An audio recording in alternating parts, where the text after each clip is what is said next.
programa Rumo Certo.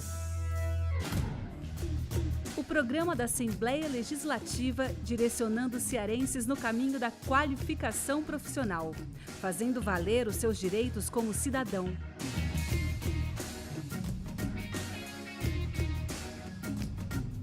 No programa Rumo Certo de hoje, nós vamos conhecer, no quadro Ciência e Tecnologia, um breve relato da história dos combustíveis derivados do petróleo. No quadro Trabalho e Capacitação, vamos conhecer vários cursos profissionalizantes. No programa de hoje, o curso de Injeção Eletrônica Veicular. E mais, quais são as principais dúvidas de comportamento na hora de se apresentar em uma dinâmica de grupo no processo seletivo? A dinâmica de grupo, ela é avaliatória. E no bloco Cidadania, procuramos o PROCON da Assembleia Legislativa do Ceará para responder às dúvidas sobre troca de produtos. Aqui o fornecedor tem até 30 dias para solucionar o problema do consumidor. Tudo isso nós vamos conhecer agora no programa Rumo Certo.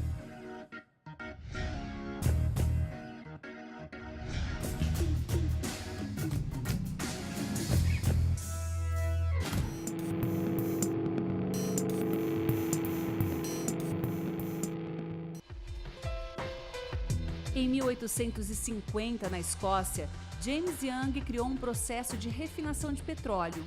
Era um produto conhecido há séculos, mas ainda não aproveitado em suas enormes possibilidades. Em 1859, na Pensilvânia, Estados Unidos, um pequeno poço foi perfurado por Edwin Laurentine Drake, e daí o petróleo passou a ser produzido sistematicamente. No começo, o refino buscava principalmente a fabricação de querosene, combustível que se tornou indispensável à iluminação doméstica de lamparinas e candeeiros. O querosene também se fazia útil nos bicos de fogo que produziam o vapor que movimentava as rodas de um carro como este. Em 1885, o alemão Karl Benz, em sua oficina de inventos, criou o motor a gasolina. Este foi acondicionado a um triciclo, surgindo então o primeiro automóvel. A gasolina, na época um subproduto natural do petróleo, ganhou então serventia, passando a ser o combustível que impulsionou a indústria automobilística. O carro a gasolina oferecia vantagens em relação aos carros movidos a vapor e a eletricidade. Era mais barato, mais rápido e capaz de viajar distância muito maior. E podiam ter um padrão artístico das carruagens que serviam a príncipes e magnatas. Em consequência de tantas vantagens, a partir do final do século XIX, a produção de petróleo difundiu-se fora dos Estados Unidos. No Brasil, em 1953, foi criada a Petrobras pelo presidente Getúlio Vargas, depois de acalorados confrontos entre nacionalistas da campanha O Petróleo é Nosso e os chamados que pretendiam abrir a exploração do petróleo brasileiro às empresas multinacionais. Em 1961, os países exportadores de petróleo criaram a OPEP, uma organização internacional até hoje bastante influente. Em 1973, o apoio dos americanos a Israel na Guerra de Yom Kippur fez com que os países árabes boicotassem o fornecimento de petróleo aos Estados Unidos e alguns países ocidentais. Daí uma crise econômica que afetou o mundo inteiro. Devido à crise, os países mais afetados buscaram fontes alternativas para atenuar o problema. O Brasil instalou usinas para a produção pacífica de energia nuclear e iniciou um programa de produção de etanol de cana-de-açúcar.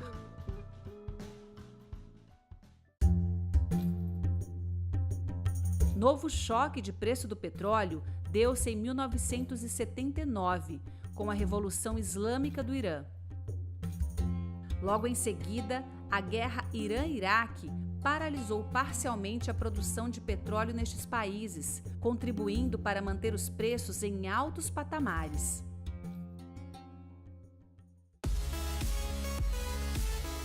partir da crise do petróleo, a indústria automobilística passou a desenvolver tecnologias mais econômicas em termos de combustíveis, pois estava evidente que o tempo da gasolina quase de graça jamais voltaria.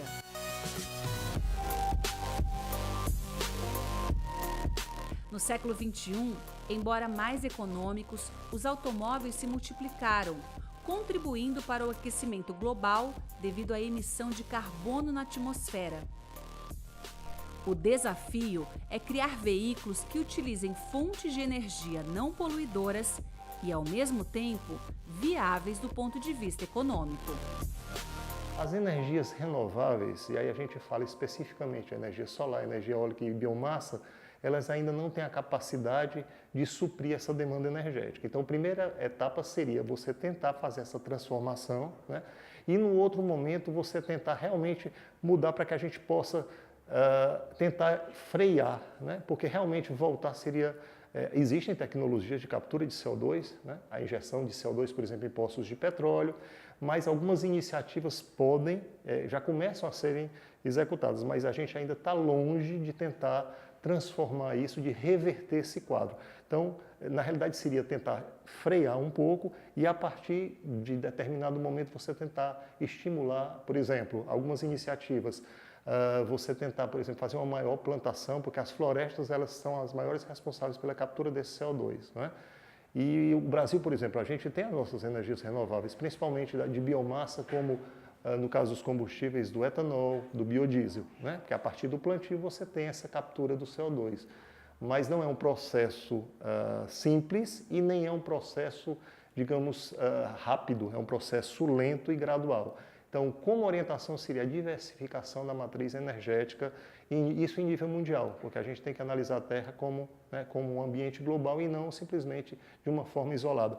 Nesse cenário, né, alguns países aparecem de uma forma mais complicada, né, nesse aspecto. A gente fala da China, dos Estados Unidos, que são os grandes emissores, né, de gás de efeito estufa, e ações pontuais de cada cidadão. Por exemplo, começarmos a trabalhar na eficiência energética, né? A partir já da matriz instalada, você começar a utilizar melhor os recursos, né? Fazer reciclagem, porque a partir da reciclagem você consome menos energia.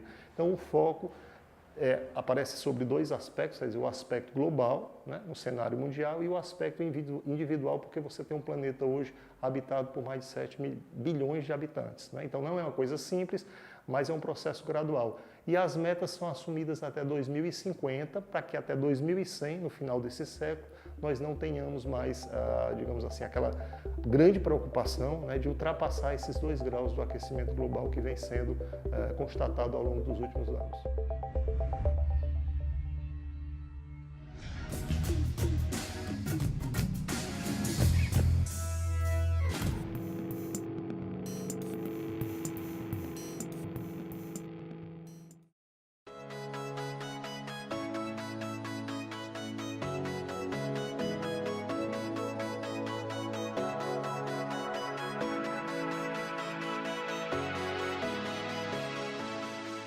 Se a gente for observar hoje, o mercado automotivo exige dos profissionais um conhecimento técnico mais aprofundado, ou seja, o automóvel está cada vez se modernizando. A Profiautos surgiu, ou seja, foi criada com o intuito de quê? De dar a oportunidade a esses jovens, a esses adultos, de trabalhar nesses veículos, né? Veículos que requerem cada vez mais um conhecimento mais aprofundado. E eu estava atuando, passei 3 anos agora trabalhando para a Infraero, no aeroporto, como parte de manutenção de máquinas, que é a minha área. E sempre no meio de manutenção que eu ouvi falar sobre a Profiautos, né? E pelo Senai também. E sempre tive curiosidade de vir fazer cursos aqui, porque eu sempre gostei de me atualizar, né? Porque curso nunca é demais.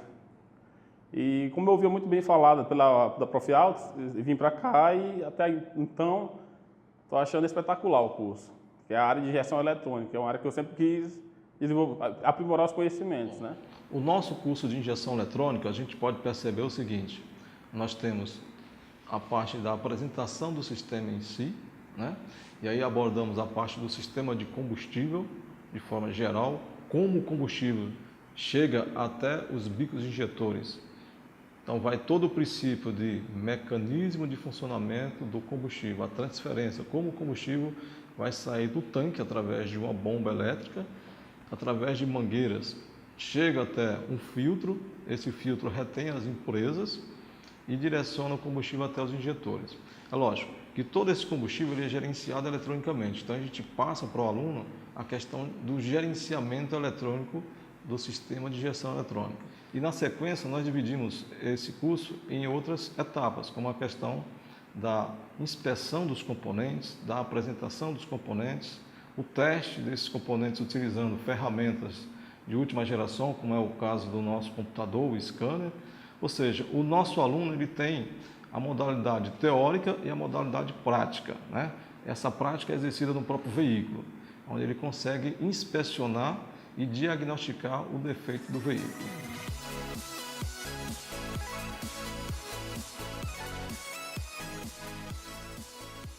O curso é muito bom, todos os professores eles ensinam um além curso, como a gente chama, a gente brinca até no curso, que é o extra curso, que é aquilo que não se ensina em cursos normais.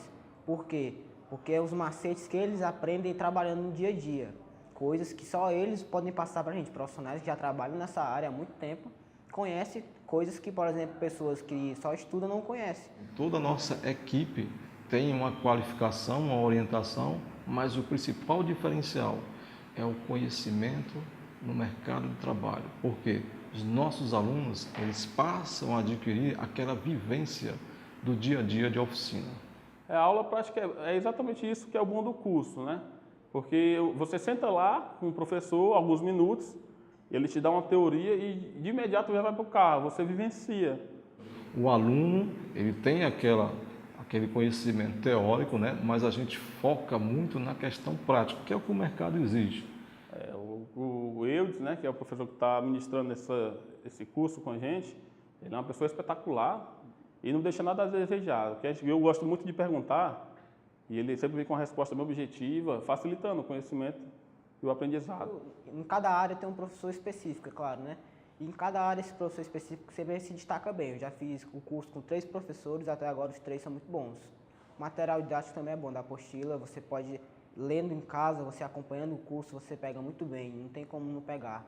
E os professores ensinando também junto com a apostila fica muito bom.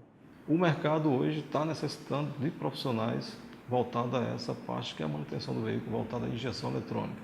Então assim, o investimento inicial, R$ 590, participando de um curso de 40 horas, ele consegue ingressar no mercado de trabalho.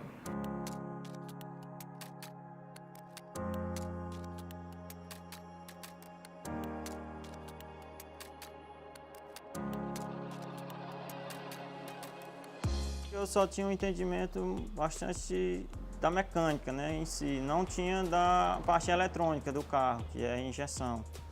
E eu tinha essa dificuldade na minha oficina. Para que eu viesse atender meus clientes, que parte de injeção eletrônica, eu tive que procurar conhecimento. E eu fui na Profiautos e saí de lá pronto para o mercado. Foi um investimento que eu fiz que teve um retorno e está tendo. Graças a Deus. Cada dia que passa, com o conhecimento que eu peguei lá e do dia a dia, eu só tenho a crescer. Eu pretendo continuar nessa área, continuar fazendo mais alguns cursos por aqui, mas quero fazer um curso técnico, quero subir, né, claro, então estou começando aqui, né, meu início, pode-se dizer.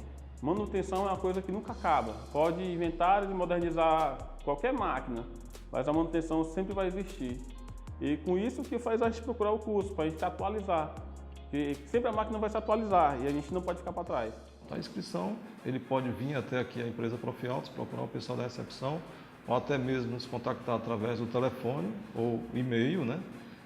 Fez a inscrição, nós temos uma programação de treinamento, então ele se encaixa na primeira turma que irá ocorrer de acordo com o nosso calendário.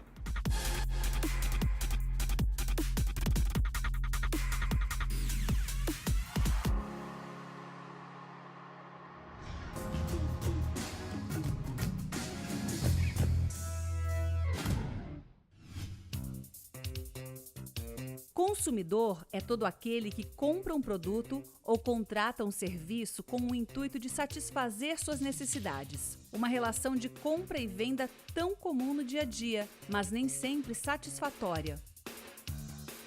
Por isso, existe o PROCON da Assembleia Legislativa. Vinculado à Comissão de Defesa do Consumidor, o PROCON Assembleia trabalha em prol da garantia dos deveres e direitos dos consumidores.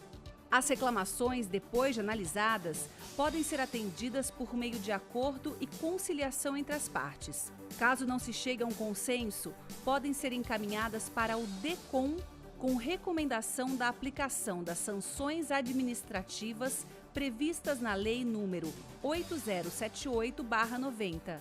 O PROCON Assembleia, tendo em vista o florescimento de uma cultura cidadã, realiza também ações educativas e de orientação aos consumidores e estimula municípios cearenses a implantarem órgãos públicos de defesa do consumidor.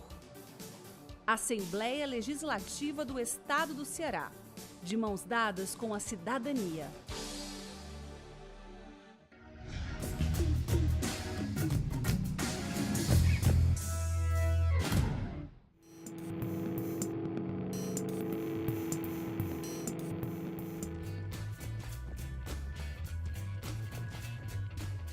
O que são dinâmicas de grupo?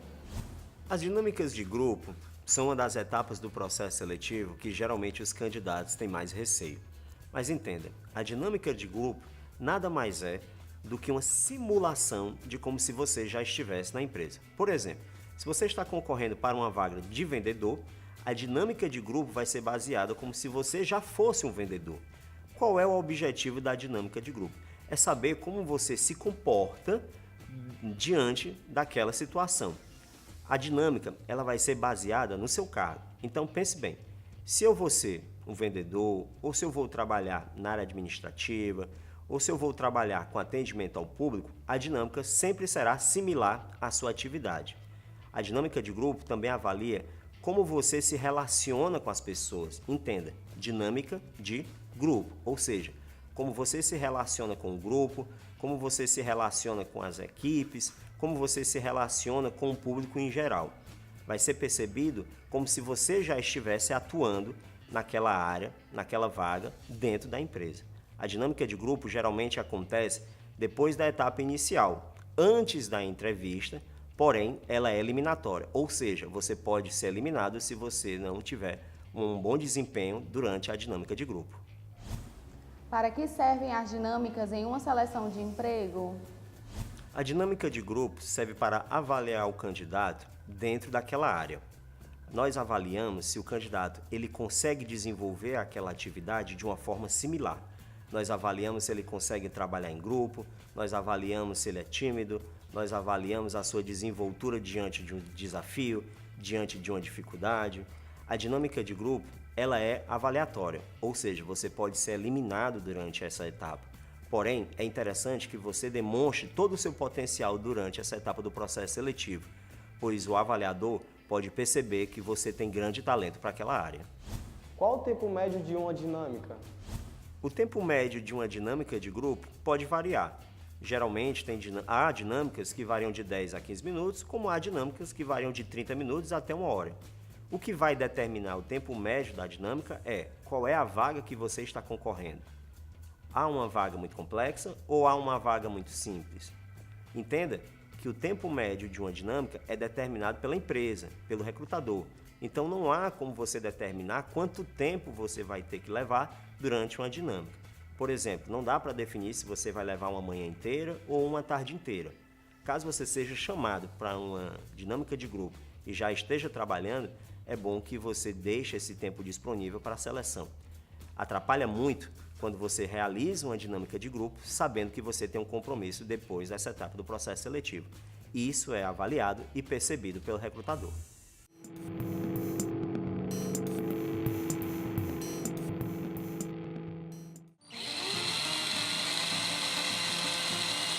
Rapaz, um amigo meu, Sérgio, foi comprar um aparelho de TV para assistir às Olimpíadas. Quando chegou lá, viu a bichona lá, pregada na parede, a cor mais linda do mundo. Chamou o vendedor, disse, eu quero uma igualzinha essa aqui. Comprou, levou para casa. Quando chegou em casa, que ligou a TV, percebeu que a imagem não estava igual a que ele tinha visto lá no mostruário. Mas tudo bem.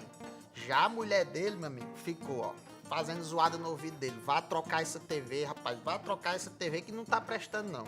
Ele disse, não, vou melhorar. Pegou o controle, mexeu de todo jeito, pra cima, pra baixo, pra um lado, pro outro. Melhorou um pouquinho, mas não ficou igual a que ele tinha visto na loja não.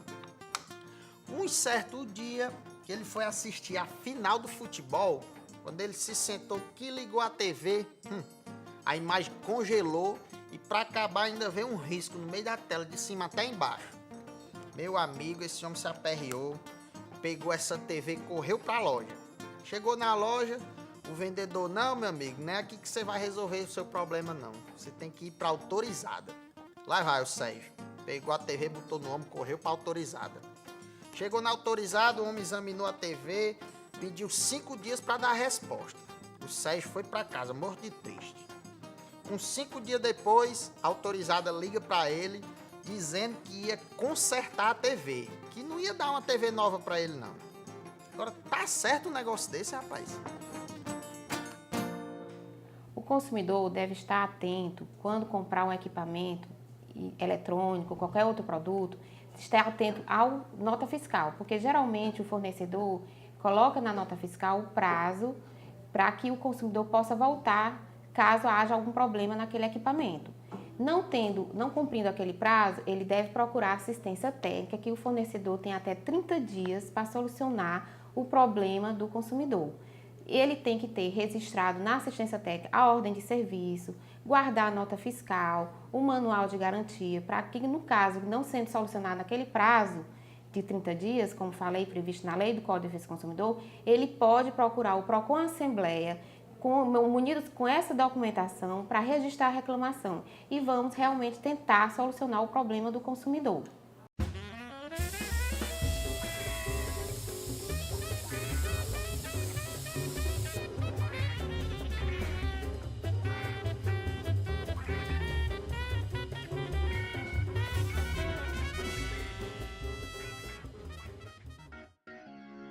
Rumo Certo. É a Assembleia Legislativa direcionando os cearenses no caminho da qualificação profissional e fazendo valer os seus direitos como cidadão. Até o próximo programa.